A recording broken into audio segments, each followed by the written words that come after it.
Vision Roofing Services Limited. We are on 6 Ringley Road in Whitefield. The gable end of the property, which is where we're having leaks in the bedroom and we've got damage to the ceiling and the smell of damp in the cupboard. There's a multitude of small issues on here. Firstly, the timber. This is starting to decay. As we can see, it's rotten.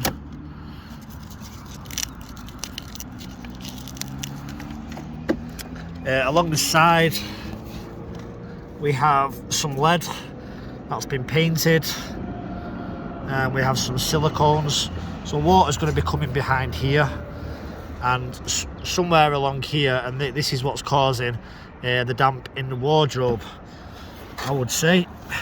The back of the stack, really, these slates should be cut further back and the lead should be detailed further up to create more of a channel, because what we've got is a blockage here. So I'm not sure if we've got any splits or cracks in the lead either, because I can't see through this into this area. The mortar's coming out of the chimney, so we can see it's degrading. It's breathing life because we've got a lot of moss growing. This is all over. And on the peak we've got these large slabs, we've got the stacks coming through, and then we've got the mortar. Now it's not blown, but we have definitely got a little bit of nesting up here, and if it's growing out of this area then water is definitely going to be coming through. I think there's been some repairs made in the past, because we've got some foam around the terracotta cappers. These are used for breathability.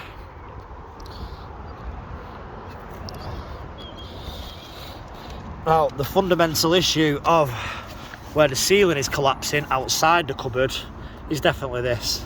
There's a soaker, these are your lead soakers. Now these are supposed to go underneath the slates, as you see.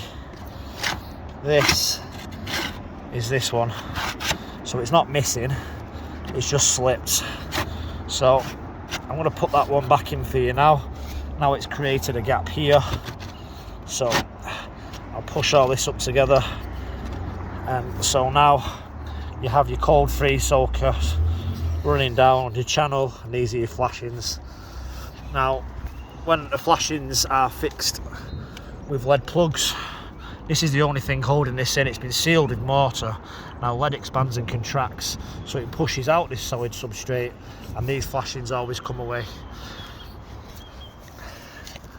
We've got gaps in the mortar and the brick here. This is starting to erode. Obviously the growth on top, and it's the same situation on the front as it is the side. So normally what we'd like to do is grind, point, and then when it's cured, seal with storm seal, sand, cement and stone to create concrete on top for the flange, air bricks in there for breathability, code 3 lead for the soakers, code 4 lead for the flashings, and code 5 rear apron and front apron welded to a high standard. But as we said, this chimney is not in use, so why don't we future proof it? If we've got a scaffolding up the side for the render on the outside of the stack on the gable wall, why don't we remove the chimney, take away the exterior slates, put through some breathable membrane, new slates, and it'd be like it was never here. And then along the gable end we'd like to change this rotten timber, put an aluminium Kruger dry verge which is in black, matte black, and then the slates will sit into this and it will create a channel to run all the way down for the water to escape properly, and it won't rot. So that's what I'd like to propose for this area. Any questions on this, please call me anytime.